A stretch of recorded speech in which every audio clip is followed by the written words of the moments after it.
Otherwise तो lecture continue रहता। ठीक है, तो सबसे पहले बात करते हैं हम लोग परमुटेशन की। तो जैसा कि मैंने कहा कि permutation is nothing but it is the arrangement of objects. Objects को अरेंज करने का काम जो है वो परमुटेशन कहलाता है। अब इसके अंदर कौन ऑब्जेक्ट पहले आएगा, कौन ऑब्जेक्ट बाद में आएगा, मींस रिलेटिव मैटर ऑर्डर करता है। ठीक है, ऐसा नहीं है कि हम सिलेक्शन नहीं कर रहे हैं। जब हम कॉम्बिनेशन की बात करेंगे तो बात करेंगे सिलेक्शन की। Combination is nothing but it is a way of process of selecting objects from the given objects। तो वहां पे इस बात का कोई फर्क नहीं पड़ेगा कि किसको पहले सेलेक्ट किया, किसको बाद में सेलेक्ट किया, बट यहां पे फर्क पड़ता है। परमुटेशन के अंदर चीजों को हमें क्या करना है, अरेंज करना है। तो जब चीजों को अरेंज करेंगे, जैसा कि आप असेंबली के अंदर देखते हो, सबसे छोटा बच्चा, फिर उसके बाद यानी कि असेंडिंग ऑर्डर में हम उनको खड़ा करते हैं अकॉर्डिंग टू देयर हाइट्स। तो यहां पे रिलेटिव मैटर ऑर्डर करता है, और ये बात आप अपने बहुत अच्छे से दिमाग के अंदर सेट कर लेना। दूसरी बात यहां पे एक नोटेशन है, फैक्टोरियल नोटेशन। इसको आपको बहुत अच्छे से समझने की जरूरत है। मैंने यहां पे लिखा factorial n, this is the symbolical representation of factorial n. जो लिखा गया this is the whole number we can say actually. ठीक है, तो ये 0 से लेके 1 2 3 4 5 अप टू सो ऑन कुछ भी हो सकता है। तो इसका बेसिकली मतलब क्या होता है, यहां से मैं इसको दो हिस्सों में ब्रेक कर देता हूं। इफ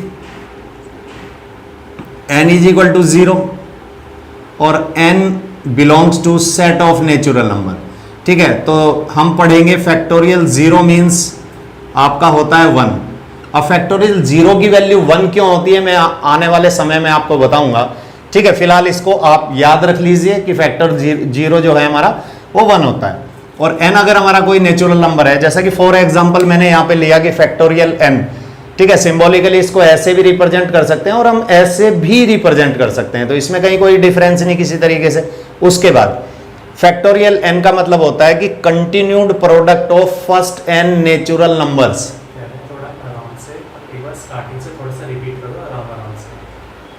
कोई प्रॉब्लम, ओके चलिए। एनीवे, तो फैक्टोरियल n का मतलब continued product of first n natural numbers. ठीक है, तो कंटिन्यूड प्रोडक्ट, कोई चीज मिस आउट नहीं होनी चाहिए, मिसिंग नहीं होनी चाहिए, इस बात का आपको पूरा ध्यान रखना है। तो 1 से स्टार्ट करेंगे भाई, नेचुरल नंबर तो 1 से स्टार्ट होता है, कहां तक जाएंगे, अप टू 5 तक जाएंगे। और कंटिन्यूड प्रोडक्ट है, इसका मतलब क्या है कि आपको किसी भी नेचुरल नंबर को बीच में से मिसिंग नहीं करना है। तो मैंने ऐसा लिखा। अब मैंने इसको रिवर्स ऑर्डर में लिखा। रिवर्स ऑर्डर में लिखने की एक वजह है, ये वजह क्या है मैं आपको एक्सप्लेन करने की कोशिश कर रहा हूं। तो इसके अंदर क्या है कि अगर मैं यहां से लेके यहां तक देखूं तो it is also a continued product of first 4 natural numbers. ये बात सही है। और अगर ये फर्स्ट 4 नेचुरल नंबर की कंटिन्यूड प्रोडक्ट है तो that is why it can be written as like this. भाई इसको तो फैक्टोरियल 4 लिख सकते हो ना आप। फैक्टोरियल n की डेफिनेशन क्या कहती है, फैक्टोरियल n की डेफिनेशन यही तो कहती है कि it is the continued product of first n natural numbers. और जब मैं यहां 1 इंटू 2 इंटू 3 इंटू 4 की बात कर रहा हूं तो मैंने यहां पे डायरेक्ट और इनडायरेक्ट वे में क्या समझाने की कोशिश करी आपको कि it is the continued product of first 4 natural numbers. तो according to the definition of the factorial it can be written as factorial 4। तो मेरे पास फैक्टोरियल 5 था, मैंने उसको स्प्लिट करके ऐसा लिखा। इसका मतलब क्या हुआ, इससे हम किस रिजल्ट पे पहुंचे, क्या सिग्निफिकेंस हमें मिला, हमें ये सिग्निफिकेंस मिला कि अगर हम यहाँ पे जो क्वांटिटी हमारी लिखी हुई है जो फैक्टोरियल 5 के रूप में आपको नजर आ रही है, अगर इस क्वांटिटी को मैं आउटसाइड द फैक्टोरियल करता हूं तो इसका मतलब जो अंदर की क्वांटिटी है वो 1 से रिड्यूस हो जाएगी।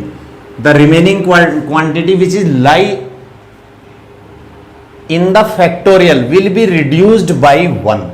ठीक है, तो इसका मतलब क्या हुआ, इसका मतलब कुछ ये हुआ ना 5 इंटू फैक्टोरियल 4।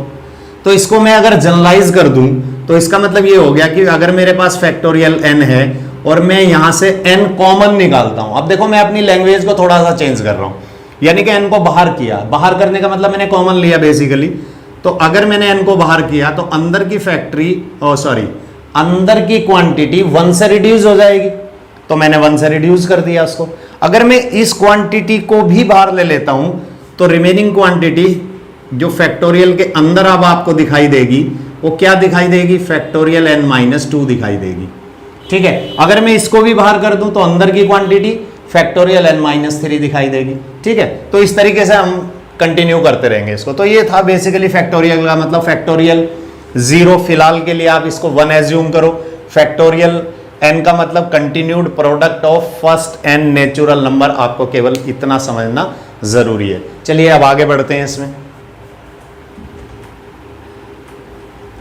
अब हम बात कर रहे थे कि इसका बेसिकली मतलब होता है नंबर ऑफ अरेंजमेंट। इसको समझने से पहले कि हम नंबर ऑफ अरेंजमेंट को समझें, तो यहां पे बेसिकली हमारे पास फंडामेंटल प्रिंसिपल ऑफ काउंटिंग एक प्रिंसिपल होता है, एक सिद्धांत होता है, उसको भी समझने की कोशिश करते हैं। सपोज हम लोग यहां पे दिल्ली में हैं और दिल्ली से हमें जयपुर जाना है, ठीक है, और फिर जयपुर से सपोज हमें कोटा जाना है। तो मेरे ख्याल से जो मैंने नाम लिखे, शायद कोटा कुछ कम स्टूडेंटों को समझ आ रहा होगा, ये भी एक राजस्थान का पार्ट है जहां आजकल आईआईटी की बहुत मास लेवल पे कोचिंग चलती है। तो मेरे ख्याल से कोटा से भी ऑलमोस्ट स्टूडेंट परिचित होंगे। ठीक है, सपोज यहां से दिल्ली से जयपुर जाने के हमारे पास सपोज करो 3 रास्ते हैं, कुछ भी हो सकते हैं, हमने 3 को चूज किया। ठीक है, अब हम जयपुर पहुंच जाते हैं। जयपुर से कोटा जाने के सपोज करो हमारे पास 2 रास्ते हैं। ठीक है, ये रास्ते कुछ भी हो सकते हैं। अब देखते हैं, इसको समझने की कोशिश करते हैं।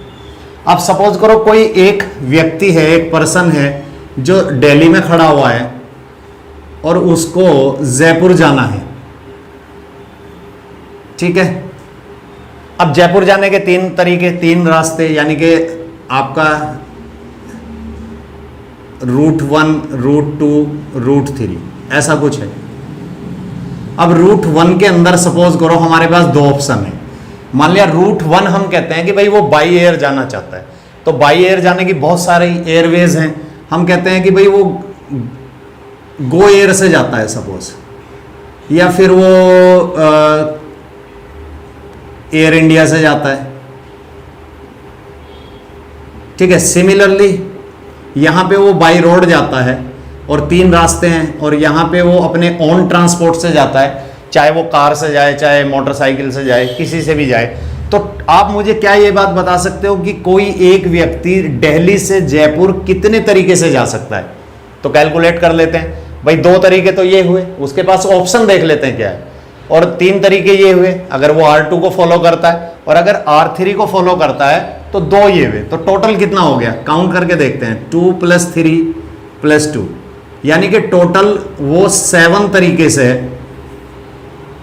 A से B, यानी कि दिल्ली से जयपुर जा सकता है। अब उसको जयपुर से कोटा जाना है, तो कितनी ऑप्शन उसके पास? 2 ऑप्शन है।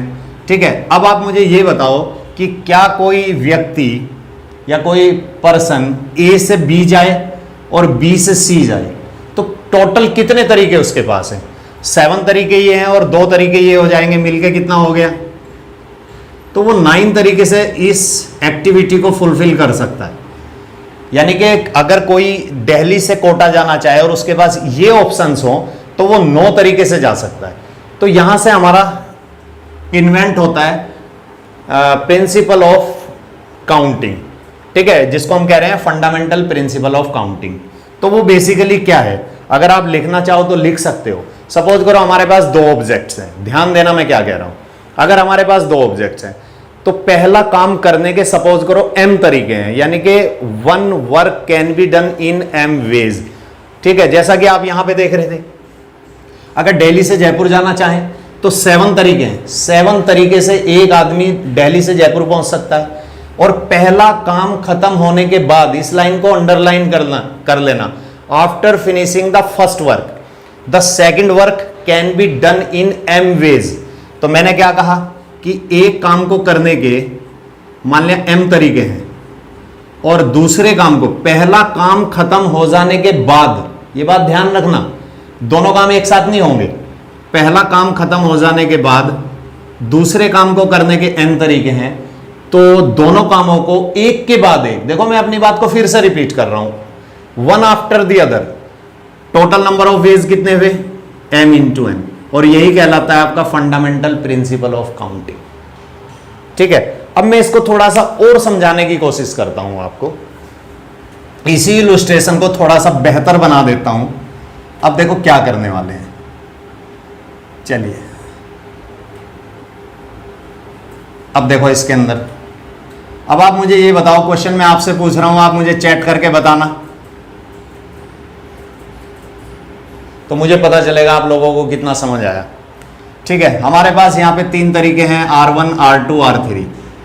कितने तरीके से एक आदमी दिल्ली से जयपुर और जयपुर से कोटा जा सकता है? इसका आंसर तो आपने कर दिया, तो इसमें तो मुझे जाने की जरूरत नहीं। दूसरा मेरा क्वेश्चन यह है कि कितने तरीके से एक आदमी दिल्ली से कोटा वाया जयपुर, यानी कि जयपुर होते हुए जाना है, यानी कि सीधा फ्लाइट पकड़ा और कोटा चला गया, ऐसा नहीं करना उसको।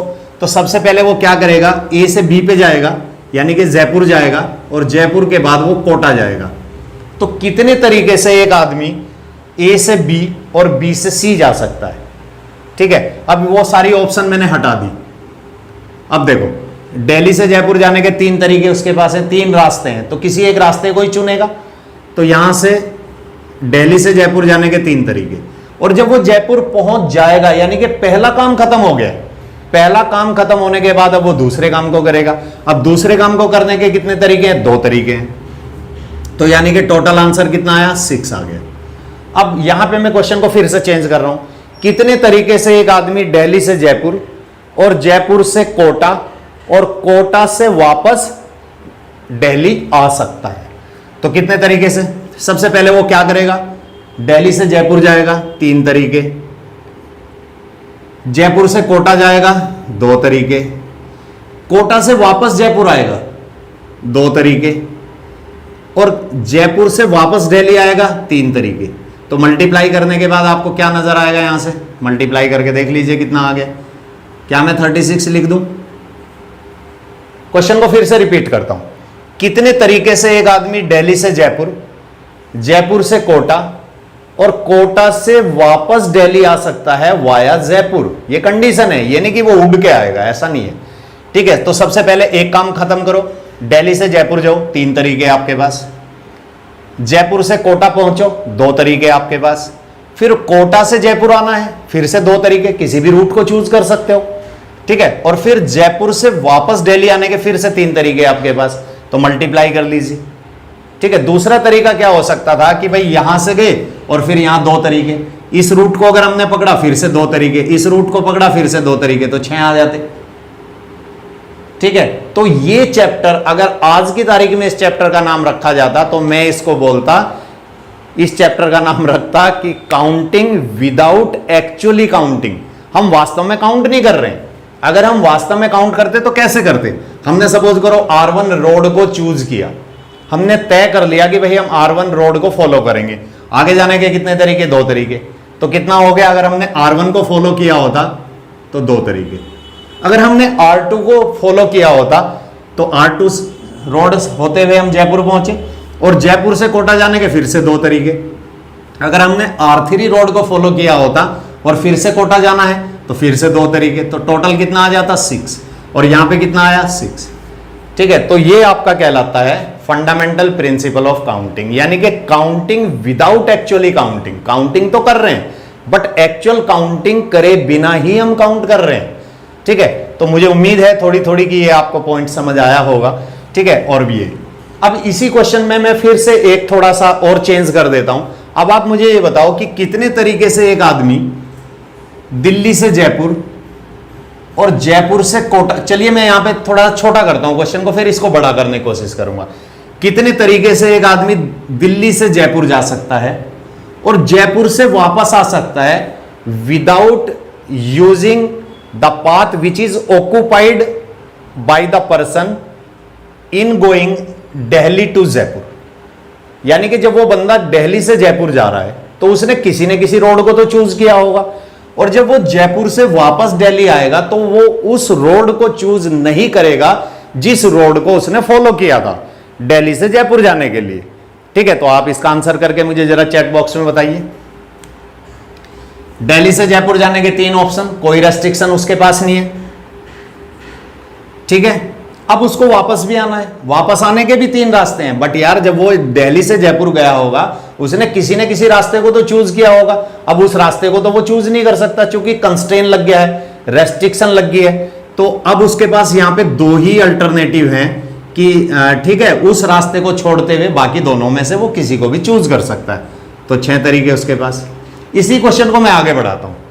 अब इस क्वेश्चन को आगे मैं कैसे बढ़ा रहा हूं? इस क्वेश्चन को आगे मैं ऐसे बढ़ा रहा हूं कि कितने तरीके से एक आदमी दिल्ली से जयपुर और जयपुर से कोटा जा सकता है, ठीक है, और कोटा से दिल्ली वापस आ सकता है via Jaipur without choosing the same path which is followed by him. यानी कि जो रास्ता उसने दिल्ली से जयपुर और जयपुर से कोटा जाने के लिए सेलेक्ट किया था, चूज किया था, फॉलो किया था, उस रास्ते को छोड़ते हुए कितने तरीके से वो वापस आ सकता है। चलिए इसकी कैलकुलेशन करते हैं। तो दिल्ली से जयपुर गया, 3 तरीके उसके पास, किसी भी एक रास्ते को फॉलो करेगा, ठीक है, और जयपुर से कोटा जाने के 2 तरीके उसके पास। अब जब वो जयपुर से कोटा गया होगा तो 2 रास्ते उसके पास थे, तो उसने किसी एक रास्ते को तो चूज किया होगा ना। अब कंस्ट्रेन क्या है, रेस्ट्रिक्शन क्या है, शर्त क्या लगा दी गई कि जब वो कोटा से वापस जयपुर आएगा तो उस रास्ते को वो फॉलो नहीं करेगा जिस रास्ते को उसने चूज किया था जयपुर से कोटा जाने के लिए, तो वो तो छोड़ना पड़ेगा। अब उसके पास क्या अल्टरनेटिव है? एक ही रास्ता है ना, तो एक उसी रास्ते को फॉलो करना पड़ेगा। अब जब वो दिल्ली से जयपुर गया होगा तो जरूर उसने कोई ना कोई रास्ता फॉलो किया होगा आउट ऑफ 3, ठीक है। अब वो जो जयपुर से वापस दिल्ली आएगा तो उस रास्ते को तो फॉलो नहीं करेगा ना जिस रास्ते को उसने फॉलो किया था दिल्ली से जयपुर जाने के लिए। तो अब उसके पास कितने विकल्प हैं, कितने अल्टरनेटिव हैं? 2 ही अल्टरनेटिव है ना। तो इसको मल्टीप्लाई करके देख लीजिए कितना आ गया। तो ये कहलाता है आपका fundamental of principle, fundamental of counting, ठीक है, प्रिंसिपल ऑफ फंडामेंटल काउंटिंग। तो यहां पे बिना एक्चुअली काउंट करे हम काउंट कर रहे हैं, तो यही कहलाता है आपका परमुटेशन, ठीक है। तो ये एक छोटी सी डेफिनेशन मैंने इसको डिफाइन करने की कोशिश करी यहां पे। तो मुझे उम्मीद है काफी हद तक कि आपको थोड़ा बहुत समझ आया होगा। बाकी हम क्वेश्चनों में इसको देखते हैं कि हम इसको कैसे इंप्लीमेंट करेंगे, ठीक है। चलिए तो फिर यहां पे एक क्वेश्चन ले लेते हैं छोटा सा। क्वेश्चन ये है, चलिए आप क्वेश्चन लिखिए जरा। क्वेश्चन में ये कहा गया कि फाइंड द 3 डिजिट नंबर। आप 4 डिजिट भी ले सकते हो, 5 डिजिट भी ले सकते हो। मैं थोड़ा सा, अभी आपकी इंट्रोडक्टरी चल रही है, ठीक है, तो इस इंट्रोडक्टरी को काफी इजी बनाने के लिए, ताकि आपके ऊपर बर्डन ना पड़े, तो कुछ आसान सा इलस्ट्रेशन लेने की कोशिश कर रहा हूं। तो सबसे पहली बात यह है कि हमें जो हमारा जो टारगेट है वो है कि 3 डिजिट नंबर हमें फ्रेम करना है, ठीक है, 3 डिजिट नंबर हमें फ्रेम करना है। और हमारे पास जो डिजिट्स अवेलेबल हैं वो हैं हमारे पास सपोज 1 2 3 4 एंड 5, ये है हमारे पास। हमें 3 डिजिट नंबर कंप्लीट करना है और यहां पे 2 कंडीशन हमारे पास है। पहली कंडीशन ये है, सबसे पहले मैं पहली ही कंडीशन की बात करूंगा कि repetition of digit is not allowed, यानी कि डिजिट को आप रिपीट नहीं कर सकते। You can use 1 digit only once, एक डिजिट को एक ही बार यूज करना है, ठीक है। अब देखो ये जो प्लेस होता है ये आपका यूनिट प्लेस होता है, ये टेंस प्लेस होता है और ये 100 प्लेस होता है। तो यहां पे आपकी मर्जी है, आप इधर से फिल करना शुरू करो या उधर से फिल करना शुरू, कोई फर्क नहीं पड़ेगा। तो चलिए मैं यहां से फिल करना शुरू करता हूं। ये मेरे लिए फर्स्ट प्लेस है, ये मेरे लिए सेकंड प्लेस है, मेरे लिए थर्ड प्लेस है। जब हम इस प्लेस को फिल करने जाएंगे तो हमारे पास अवेलेबिलिटी ऑफ डिजिट्स कितना है? टोटल डिजिट हमारे पास 5 है। तो हम यहां पे 5 तरीके से इसको फिल कर सकते हैं। भाई कोई ना कोई एक डिजिट तो आपको रखनी है ना, अल्टीमेटली यहां पे कोई ना कोई एक डिजिट तो आपको चिपका देनी है जो फ्रीज हो जाएगी यहां पे, उसको तो दोबारा यूज नहीं कर सकते ना। तो जब पहले प्लेस को फिल करने जाएंगे तो आपके पास 5 ऑप्शन है। आप 1 रख सकते हो, 2 रख सकते हो, 3 रख सकते हो, 4 रख सकते हो और 5 रख सकते हो। तो कोई भी एक डिजिट फिक्स कर दीजिए। और after filling the first place, जब आप सेकंड प्लेस को फिल करने जाओगे तो आपके पास कितने ऑप्शन है? एक डिजिट तो चली गई आपकी, तो यू हैव ओनली 4 ऑप्शंस। दूसरा प्लेस भी आपने फिल कर दिया और जब आप थर्ड प्लेस को फिल करने जाओगे तो कितने ऑप्शन आपके पास है? भाई 2 डिजिट तो चली गई आउट ऑफ 5, तो बची कितनी? 3। अब इनको जरा मल्टीप्लाई कर लीजिए आप। जब आप इनको मल्टीप्लाई करोगे तो कितना मिल जाएगा? 60 मिल जाएगा, ठीक है। अब यहां पे इस क्वेश्चन की सुंदरता को मैं और बढ़ा देता हूं। अब यहां पे अगर हम डिजिट का रिपीटिशन अलाउड कर दें, देखिए अब की बार जो क्वेश्चन मैं ले रहा हूं, यहां पे जो कंस्ट्रेन है वो ये है कि you can use the given digit more than once. हम एक से ज्यादा बार भी डिजिट को यूज कर सकते हैं, ठीक है। तो सबसे पहले जब फर्स्ट प्लेस को फिल करने जाओगे तो आपके पास 5 अल्टरनेटिव हैं, किसी भी एक को फिक्स कर दीजिए तो 5 तरीके से फिल हो जाएगा ये प्लेस। और after filling the first place, जब आप सेकंड प्लेस को फिल करने जाओगे, भाई एक डिजिट तो आपकी चली गई, लेकिन यार उस डिजिट को तो फिर से यूज कर सकते हो ना, because repetition of digit is allowed, ठीक है। तो फिर से आपका खजाने में कितनी डिजिट्स हैं, फिर से 5 डिजिट हैं, तो इस प्लेस को जब फिल करोगे फिर से 5। अब एक डिजिट आपने यहां पे यूज कर दी, बट जब आप थर्ड प्लेस को फिल करने जाओगे तो उस डिजिट को फिर से यूज किया जा सकता है, ठीक है ना। तो इस प्लेस को भी आप 5 तरीके से फिल कर सकते हो। तो टोटल नंबर ऑफ वेज या total number of 5 digit number can be formed using the digit 1 2 3 4 5 when repetition of digit is allowed. ये 125 बनते हैं, और यहां पे डिजिट का रिपीटिशन चूंकि अलाउड नहीं था, ठीक है, एक शर्त लगा दी गई थी आपको, तो 60 बनते हैं। अब इस क्वेश्चन को मैं थोड़ा सा और बेहतर बनाने की कोशिश करता हूं। इसी क्वेश्चन के अंदर अब की बार हमें यह कहा जा रहा कि भाई जो डिजिट्स हैं आपके पास वो हैं 1 0 1 2 3 4, मान लिया ये डिजिट्स हैं, चलिए ठीक है। चलो 3 डिजिट का नंबर फ्रेम करना है, तो ये मेरा फर्स्ट प्लेस, ये मेरा सेकंड प्लेस, ये मेरा थर्ड प्लेस। और ऐसे क्वेश्चनों में अक्सर स्टूडेंट गलती करता है, ठीक है। अब देखो जब आप फर्स्ट प्लेस फिल करने जाओगे तो आपके पास जो अवेलेबिलिटी ऑफ डिजिट्स है वो 0 है, 1 है, 2 है, 3 है और 4 है। तो क्या ये बात आपको डाइजेस्ट होती है कि क्या यार हम 0 को भी साथ लेके चलेंगे when we are going to filling the first place? ये बात हजम होती है आपको? हाँ, बहुत सारे स्टूडेंट कह रहे होंगे ले लो यार 0 को क्या फर्क पड़ता है, लेकिन भैया 0 भी तो रखी जा सकती है, और अगर आपने फर्स्ट प्लेस पे 0 रख दी तो दुनिया में इसको कोई भी 3 डिजिट का नंबर ही नहीं बोलेगा, और आपको तो 3 डिजिट का नंबर ही फ्रेम करना था। तो बाकी आप कुछ भी करते रहो, आपका आंसर तो गलत ही आने वाला है। तो जब आप फर्स्ट प्लेस को फिल करने जाओगे तो 0 को ड्रॉप आउट कर दोगे, 0 को छोड़ दोगे कि भैया तेरा कोई काम नहीं है। जब हम फर्स्ट प्लेस को फिल करने जाएंगे तो फिर जिसका काम है उसको ले लो आप। तो आपने 1 लिया, 2 लिया, 3 लिया, 4 लिया, तो यहां जब फर्स्ट प्लेस को फिल करोगे तो आपके पास 4 ऑप्शन है। और यह बात मैं यहां पे बता दूं कि रिपीटिशन ऑफ डिजिट इस क्वेश्चन को जब मैं अब कर रहा हूं अलाउड नहीं है। तो यानी कि 4 में से एक डिजिट तो चली गई आपकी, वो तो फ्रीज होगी, यहां पे जम गई, ठीक है, वो तो यूज होगी, उसको तो दोबारा यूज नहीं कर सकते ना, क्योंकि repetition of digit is not allowed. इसके बाद आप जब सेकंड प्लेस को फिल करने जाओगे तो अब क्या करोगे? अब 0 को भी बुला लोगे, ठीक है। जब फर्स्ट प्लेस को फिल करने गए तो 0 जैसे बच्चा होता ना घर में, और हम कहीं जा रहे हैं तो बोलते हैं यार बच्चों का तो कोई काम नहीं है वहां पे, ठीक है। अब मान लिया सर्कस देखने जा रहे हैं, ठीक है, बच्चों को भी साथ ले लिया, बस वैसी कहानी यहां पे भी है, ठीक है। अब यहां पे जो सेकंड प्लेस को जब फिल करने जाओगे तो 0 को भी इंक्लूड कर लोगे, क्योंकि 0 तो बीच में आ सकता है। तो आपके पास टोटल डिजिट कितनी थी? 5 थी। जब फर्स्ट प्लेस को फिल करने गए 0 को ड्रॉप आउट किया तो 4 डिजिट को लेकर चले थे।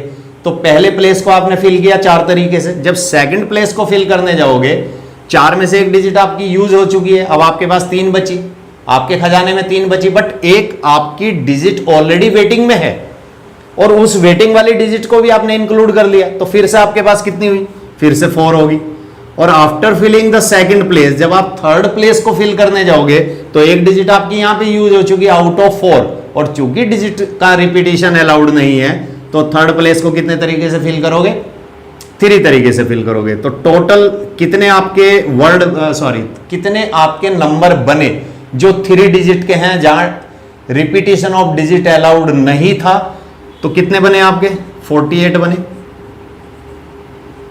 ठीक है। अब यहां पे अगर मैं डिजिट का रिपीटिशन अलाउड कर दूं इसी क्वेश्चन के अंदर तो सिचुएशन क्या बनेगी उसको देख लेते हैं। अब यहां पे रिपीटिशन ऑफ डिजिट अलाउड है, चलिए अब बताइए मुझे, this is the first place, second place, third place, और डिजिट्स आपकी वही हैं, बस शर्त क्या है, repetition of digit is allowed. First place को फिल करने गए तो क्या जीरो को लेके जाओगे? नहीं जाओगे ना, जीरो को तो ड्रॉप आउट करना पड़ेगा। ठीक है, जब आप फर्स्ट प्लेस को फिल करने जाओगे तो जीरो को तो नहीं लोगे ना, तो जीरो को ड्रॉप आउट किया, कितने डिजिट लेके आप गए? आप 4 डिजिट लेके गए। तो this place can be fill in 4 ways. ठीक है, लेकिन जब आप सेकंड प्लेस को फिल करने जाओगे तो जीरो को भी इंक्लूड करोगे, और चूंकि रिपीटिशन ऑफ डिजिट अलाउड है तो इस प्लेस को कितने तरीके से फिल कर सकते हो? 5 तरीके से फिल कर सकते हो। भाई किसी को भी यहां पे फिक्स कर दो, जीरो को भी फिक्स किया जा सकता है। ठीक है, किसी को भी फिक्स करो। और जब थर्ड प्लेस को फिल करने जाओगे तो फिर से आपके पास 5 ऑप्शंस हैं। ठीक है, 5 डिजिट हैं, किसी को भी यहां पे रख दीजिए। तो टोटल कितना हो गया आपका? 100 हो गया। तो 103 डिजिट नंबर आपके फॉर्म हो जाएंगे। तो ये बात मुझे उम्मीद है कि आपको समझ आई होगी थोड़ी बहुत। इसी क्वेश्चन को थोड़ा सा और बेहतर बनाने की कोशिश करते हैं। देखिए क्या करते हैं। इसी क्वेश्चन में मैं करता हूं, तो यहां पे देखते हैं, यहां पे आपको दिखाई दे रहा होगा। तो यहां पे मैं ये कहना चाहता हूं कि भाई 3 डिजिट का नंबर तो फ्रेम करना है, 3 डिजिट का नंबर तो कंस्ट्रक्ट करना है, नंबर तो बनाना है। कितना? 3 डिजिट। बट वो नंबर कैसा होना चाहिए? इवन होना चाहिए। सपोज करो ये कंडीशन लगा दी जाती है कि भाई वो इवन भी होना चाहिए। अब देखो यहां पे 3 डिजिट का मैं नंबर फ्रेम करूंगा और वो नंबर इवन भी होना चाहिए, और डिजिट मेरे पास यही है। तो this is the first place, second place, third place. अब सबसे पहली बात यह है कि भाई आप 3 डिजिट के कोई भी वो नंबर्स जो इवन होते हैं उसकी क्या कैरेक्टरिस्टिक होती है, क्या सुंदरता होती है, क्या खास बात होती है, उस पर थोड़ा सा ध्यान दो और मुझे जरा चैट बॉक्स में बताओ कि क्या खास बात होगी। क्या मैं ये बात कह सकता हूं कि उसके यूनिट प्लेस पे या तो 0 होगा या फिर कोई इवन डिजिट होगी? बोलो हाँ या ना। अब ये देखो कि हमारे पास इस प्लेस को फिल करने के कितने ऑप्शन है हमारे पास। या तो हम 0 रख सकते हैं, अगर किसी भी डिजिट या किसी भी नंबर के एंड में 0 आ जाए तो वो 2 से डिवाइड हो जाएगा तो इवन कहलाएगा, या फिर वहां पे कोई इवन डिजिट रखी हुई हो। तो देखने वाली बात यह है कि भाई हमारे पे ऐसी कौन कौन सी चीजें हैं जो इस 3 डिजिट नंबर को इवन बनाने में हमारी हेल्प करने वाली है। एक तो वो 0 है और बाकी जो है वो इवन डिजिट्स हैं। यानी कि जब हम थर्ड प्लेस को फिल करने जाएंगे तो हमारे पास केवल और केवल 3 ऑप्शन होंगी। तो 3 में से किसी भी एक को यहां पे आप फिक्स कर सकते हो। कंडीशन में फिर से बता देता हूं, repetition of digit is not allowed. Digit का रिपीटिशन इस केस में अलाउड नहीं है। ठीक है, चलिए तो आप 3 डिजिट लेके चले थे थर्ड प्लेस को फिल करने के लिए, एक डिजिट यहां पे फ्रीज हो चुकी है, वो तो जम गई, वो तो हिलने वाली नहीं, अब उसको दोबारा हम यूज नहीं कर सकते। फ्रीज का मतलब that digit can not be use again. Okay, अब जब हम सेकंड प्लेस को फिल करने जाएंगे और रिपीटिशन चूंकि अलाउड नहीं है, टोटल नंबर ऑफ डिजिट हमारे पास कितनी थी? 5 थी। एक डिजिट ऑलरेडी हमारी यूज हो चुकी है, तो बची कितनी? 4। तो इस प्लेस को जब फिल करने जाओगे तो आपके पास 4 ऑप्शन है। अब एक डिजिट यहां पे भी चली गई, थोड़ा सा यहां पे स्लिप हो गया। थर्ड प्लेस को फिल करेंगे, 3 तरीके हमारे पास, इधर 0, इधर 2, इधर 4। ओके, ठीक है, कोई एक फिक्स होगी। सेकंड प्लेस को फिल करेंगे 4 तरीके। बट जब हम फर्स्ट प्लेस को फिल करेंगे तो यहां पे हमारे पास 2 ही ऑप्शन होंगी। ये इंपॉर्टेंट नोट है, इसको थोड़ा सा ध्यान से रखना, इंपॉर्टेंट नोट है। क्योंकि यार 0 को फिल नहीं कर सकते, 0 भी तो है ना यहां पे, तो 0 को फिल नहीं कर सकते, तो ये चीज है। तो कितना हो गया फिर आपका? 24 हो जाएगा। तो इसमें थोड़ी सी करेक्शन थी, इसको आप कर लीजिए करेक्ट। एक बार मैं फिर से रिपीट कर देता हूं। जब थर्ड प्लेस को फिल करेंगे तो 3 ऑप्शन हमारे पास हैं, इधर 0 और n इवन नंबर कुछ भी हो सकता है। जो हमारे पास अवेलेबिलिटी ऑफ डिजिट्स थी उसके अंदर 0 था, 2 था, 4 था। तो थर्ड प्लेस को यानी कि यूनिट प्लेस को जब फिल करेंगे तो केवल और केवल 3 ऑप्शन हमारे पास। सेकंड प्लेस को फिल करेंगे तो 4 ऑप्शन हमारे पास, क्योंकि एक डिजिट आउट ऑफ 5 हमारी यूज हो चुकी है। और जब फर्स्ट प्लेस को फिल करेंगे तो ये बात हम लिखते लिखते कहीं स्लिप कर गए थे कि भाई हमारे पास 0 भी तो है, तो 0 को तो नहीं फिल कर सकते ना। तो यहां पे हम 2 तरीके से फिल करेंगे। ठीक है, अगर 0 की बजाय कोई और डिजिट होती, सपोज करो यहां पे हमारे पास 1 से शुरू होता, 1 2 3 4 और 6 होता, तब हम इसको 3 तरीके से फिल कर सकते थे। ठीक है, तो ये करेक्शन आप कर लीजिए। ठीक है, चलिए कल फिर मिलते हैं। Thank you so much, so nice of you.